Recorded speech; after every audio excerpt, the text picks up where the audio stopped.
A very good morning, children. Now, this is your social science class, and in today's class, we will be revising first lesson of civics, that is on equality. Right, children? Now, India is a democratic country. You know, children, you have studied this in class 6th also, that India is a democratic country. That is, India is a democracy.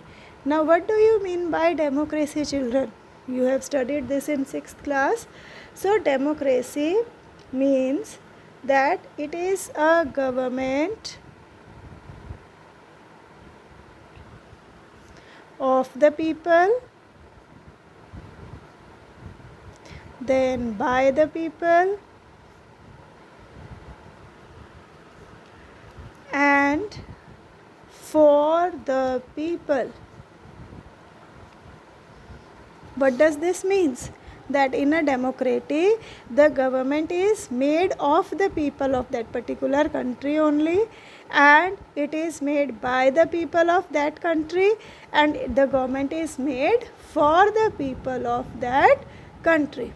So here India is described as a democratic country, and our constitution, you also have read about this constitution. What is this constitution? That constitution is a book or is a document which lays down certain rules and regulations for the country, and these rules and regulations are to be followed by all people.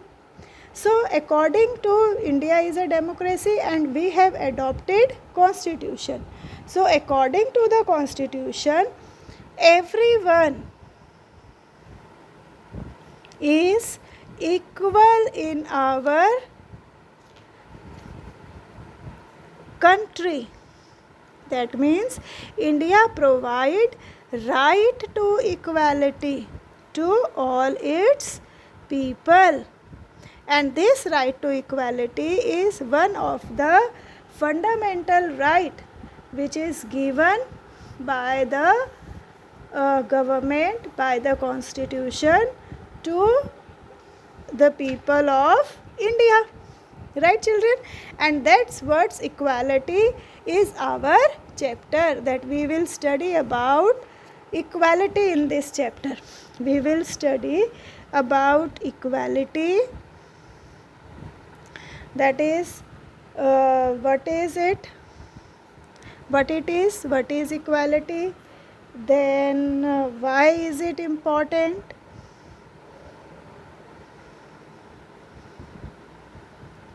and we will study about whether everyone is equal or not.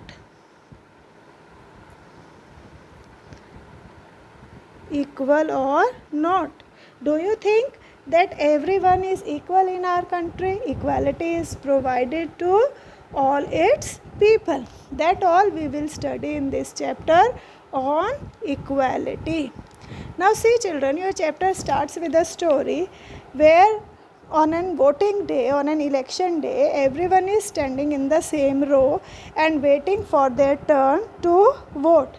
Here a worker, a domestic worker, a maid was also standing, a laborer was also standing, a government officer was standing, a business person was standing, a media person was standing, a student was standing, a trader, a teacher, everyone.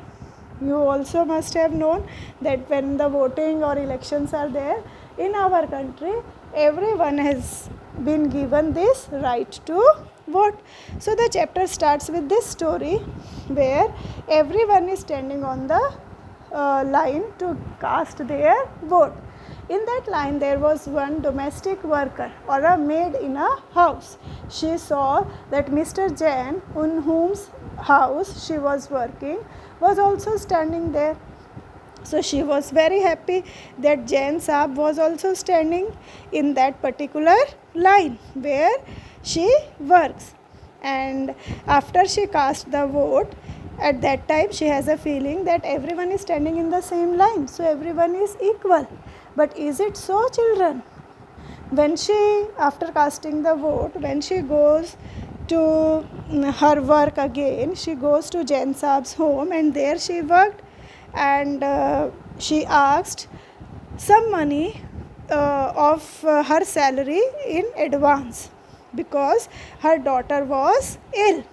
So her employer or the Mem Saab, she said that don't make it a habit, and today I am giving you this advance, but I will not give this every time.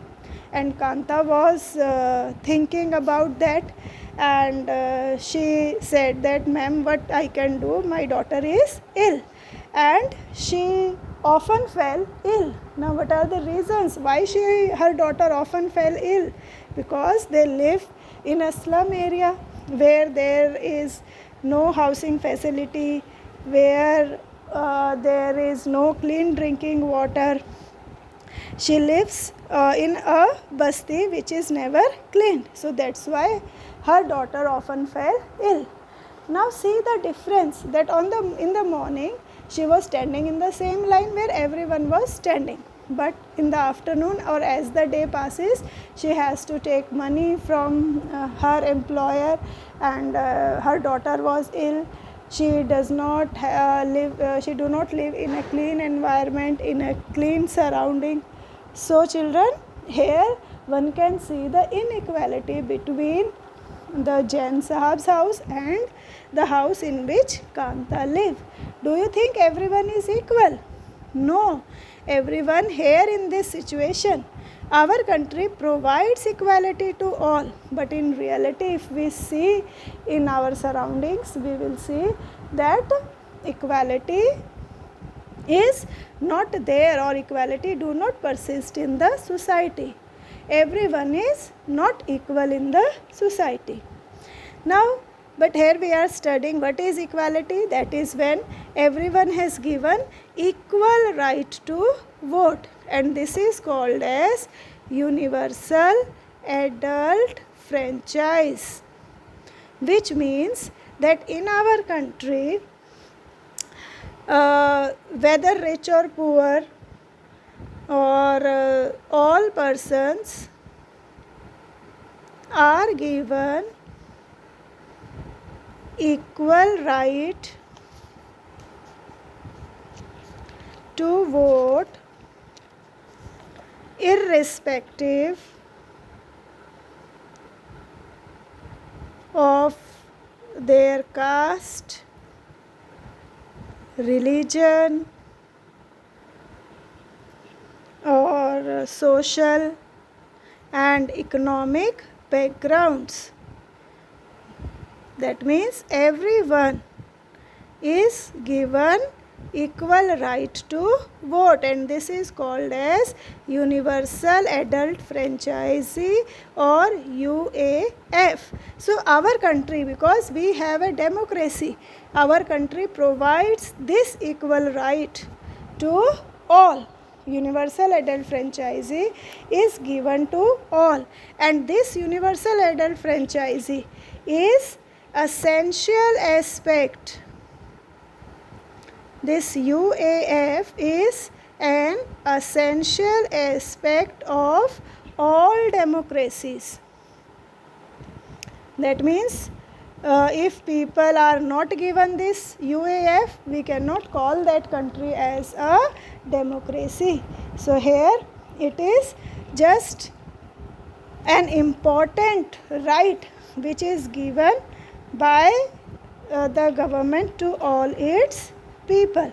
And here in our country also this right is given to all. Right, children?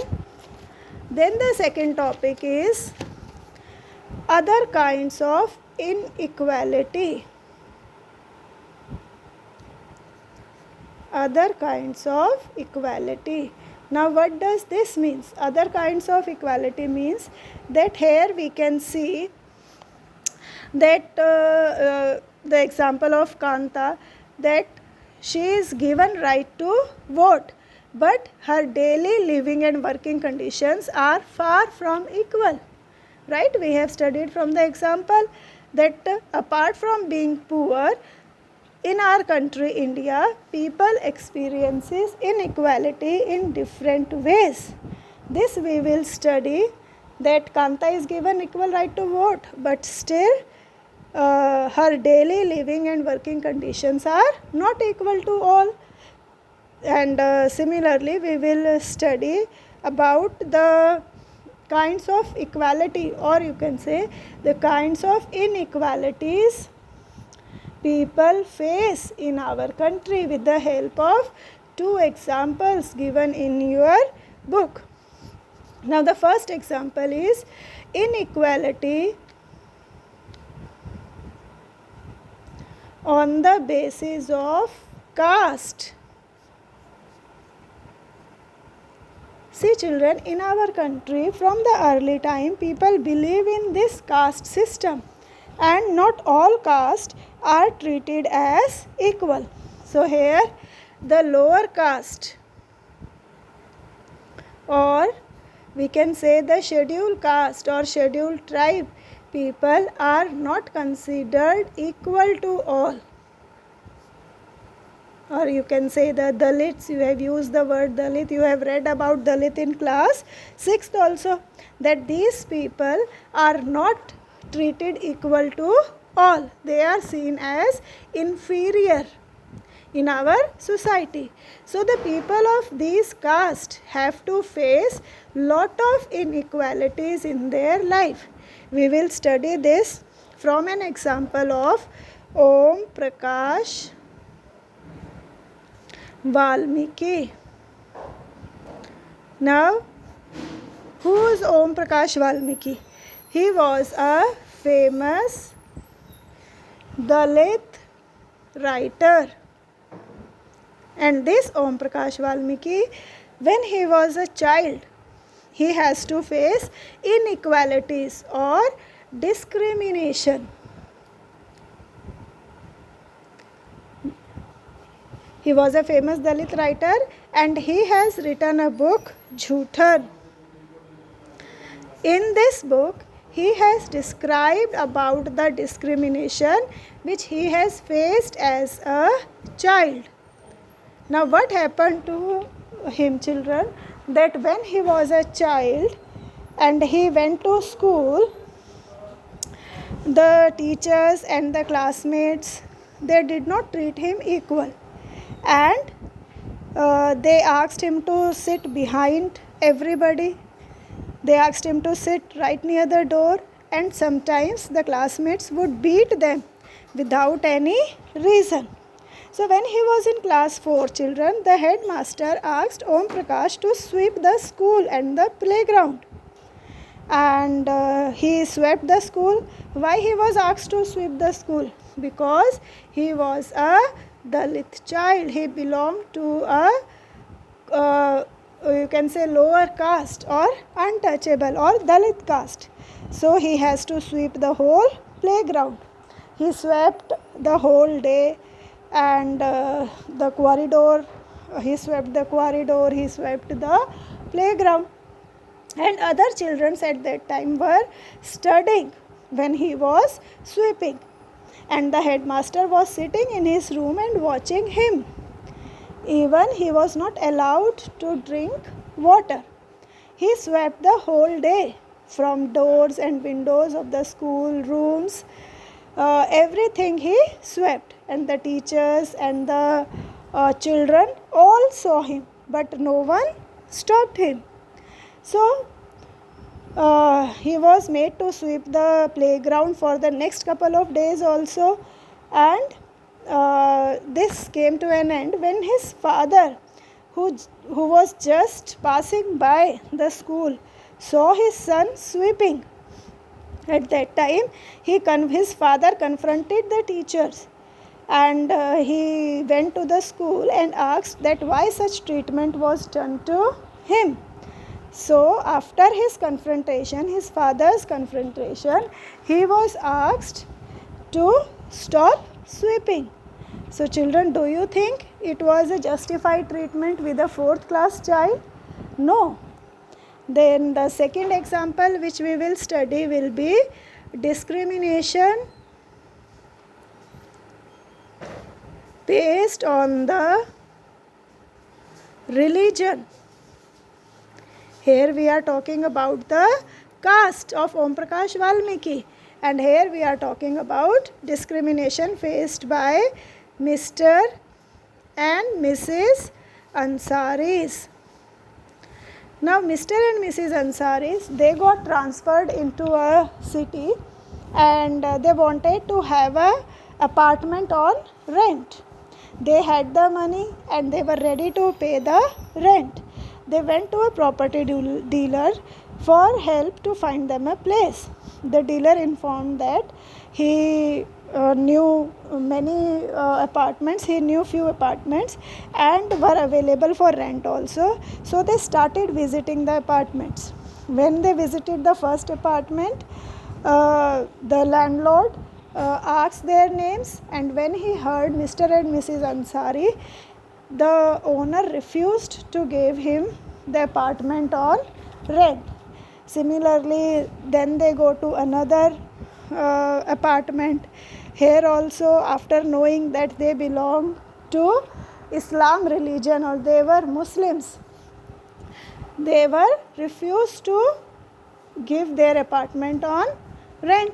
Even the stupid reasons were given for not giving the apartments on rent, like they were non-vegetarians, whereas in the same apartment the other family is eating fish. They could smell out the preparation, or they could have strong smell of the fish being cooked in the apartments, but because they belong to a Muslim religion and people do not think this religion as equal, they all denied them to rent the apartment.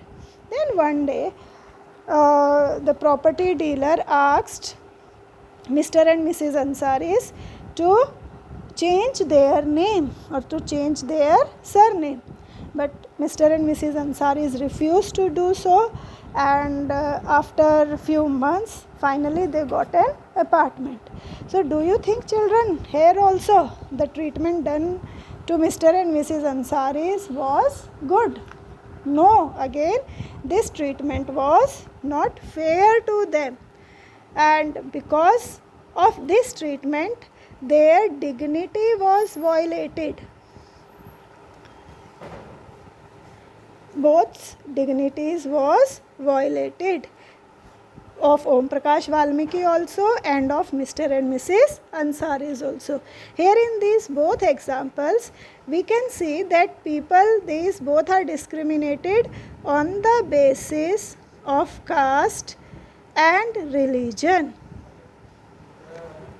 So this type of practice has been strongly practiced by the people in our country. Now children, the next example.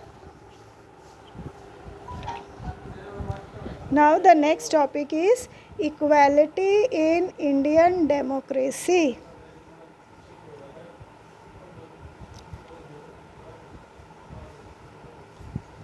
Now children, we know that our constitution recognizes, we have discussed it earlier also, that our constitution recognizes every person as equal.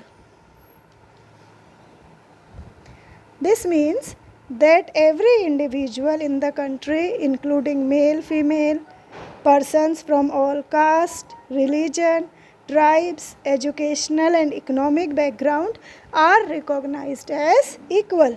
Nobody is discriminated.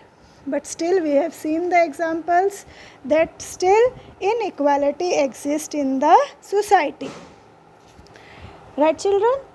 But in our country, the constitution recognizes that every person is equal, and hence there are certain provisions made by the government in the constitution which recognizes that everyone is equal.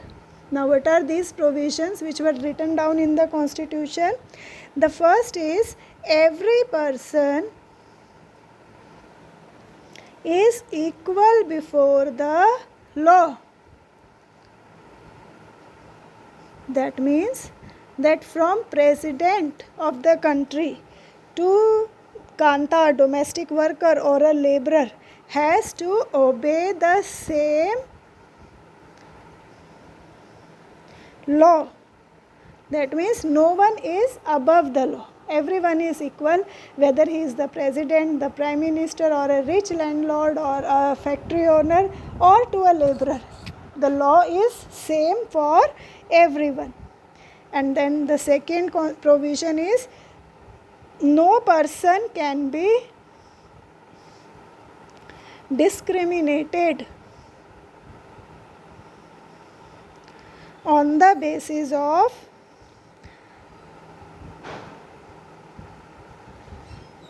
their religion, race, caste, place of birth, or whether they are female or male. No one can be discriminated. And the third is every person has access to all public places, including the playgrounds, markets, shops, hotels, everything. We cannot stop anyone from entering any playground or market or shops or the hotels. Then the fourth provision is that all untouchability has been abolished by law. That means nobody in our country is treated untouchable. Everyone is equal. You have studied this in class 6, that the lower caste people were considered as untouchables. So all these provisions are written down in the constitution. Now it's only not sufficient to write the provisions of the this equality in the constitution, but the government has to take certain steps. Now what are the steps that the government takes to ensure this equality? Now the steps taken by the government to implement this equality. Government has not only written down in the constitution but has taken several steps. First is they have made laws. That means through laws this equality is implemented or equality is given to all person. And secondly, through government schemes and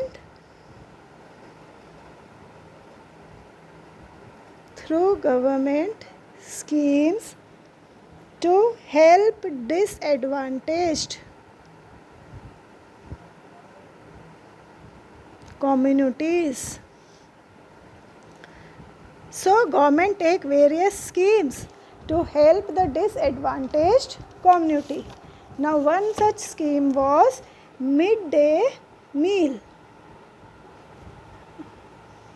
Midday meal scheme. Now children, what is this midday meal scheme? See, this midday meal scheme, it was first started by Tamil Nadu government in 2001. And after it was started in Tamil Nadu, the Supreme Court asked all the governments to start this program in their schools within 6 months. Now what is this midday meal scheme? Midday meal schemes means that the government provides cooked lunch in all government schools. That means now in the school, in the lunch time, the lunch is being provided by the government. It provides this lunch to all the children in the school. And when this scheme was started, it had many benefits also. Now, what are the benefits of this scheme? That earlier the teacher reported that once the children go to their home for taking lunch, in the recess they would not return back. But after this scheme has been started, the attendance of the children has improved.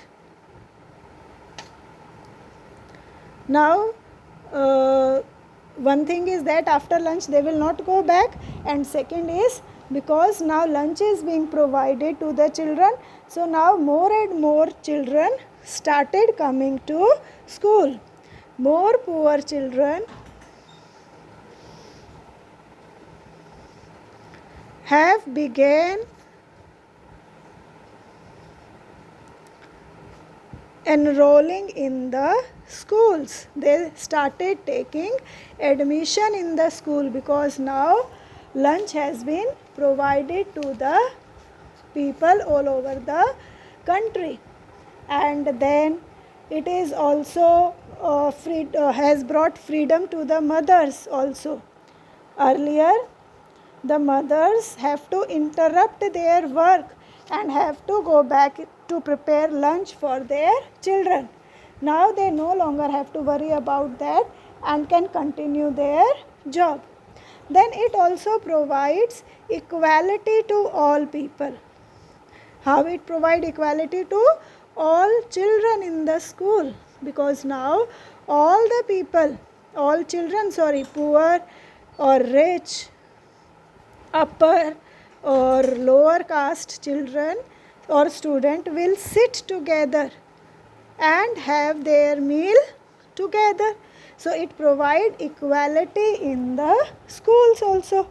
So such type of schemes the government has started for providing equality to their children. Similarly, other schemes were also there, like reservation of seats were also there. Reservation for poor children in private schools, various scholarship programs were also introduced by the government.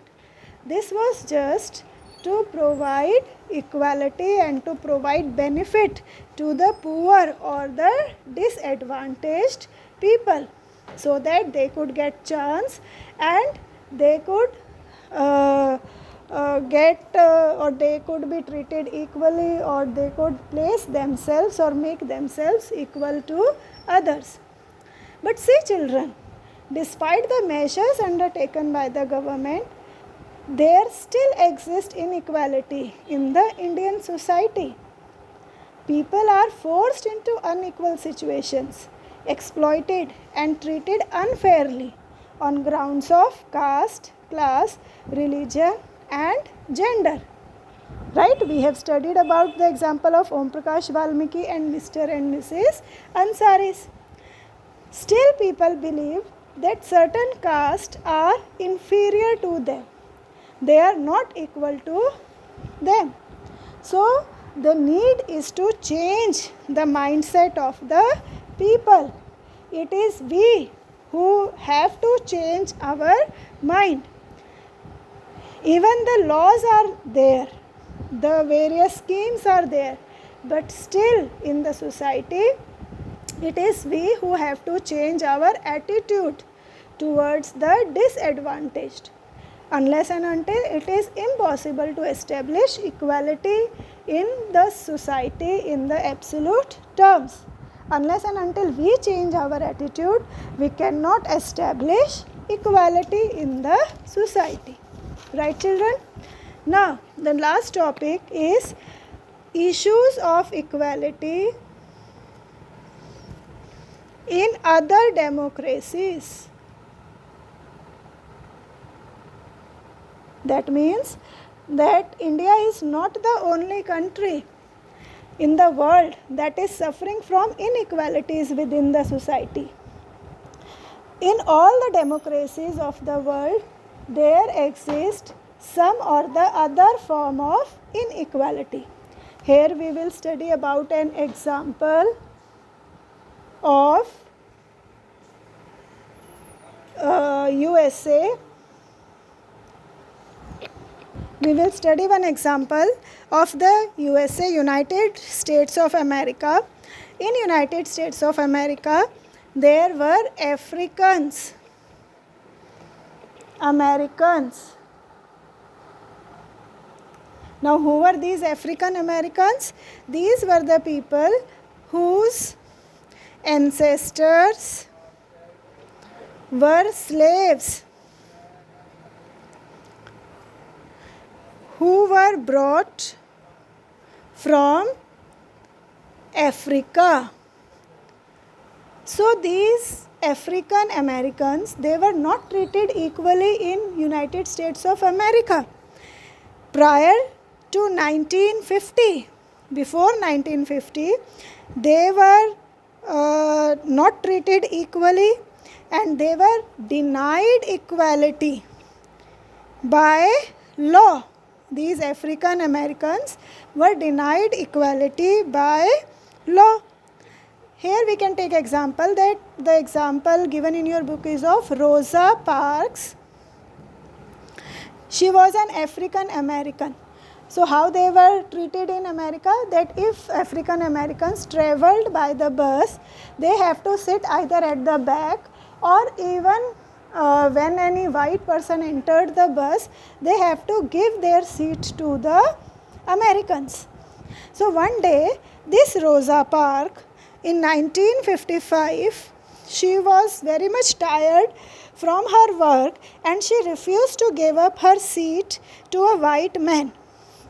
So when she refused, it started huge agitation against the unequal ways in which African Americans were treated. And this refusal or this agitation or the movement which was started was known as the movement started by these African Americans for getting equal rights. And this movement was known as Civil Rights Movement. And then the African Americans, they started asking the government to give them equal right. And in 1964, after you can say nearly 10 years, the Civil Rights Act was passed. And under this act, now they were treated equally, they were given equal treatment, and they were not, or this Civil Rights Act prohibited discrimination on the basis of race. This Civil Rights Act prohibited discrimination. That means it stopped the discrimination on the basis of race, religion, or national origin. And now in their country, earlier what happened, that these African American children have to study in separate rooms, but now in separate schools, but now they would no longer have to attend separate schools, and they could attend the same school where the American children studied. And after this Civil Rights Act of 1964, they got this their equal treatment, they got the equality in America. So children, we have seen that there are the cases of inequality in certain countries also and in our country also. So what has to be done? The main thing that is to be done is our attitude, is the change of our attitude. Government is doing all, government has made the laws also and has taken up various schemes also, but still what is needed is to change the attitude of the people of our country. Only then equality can be established.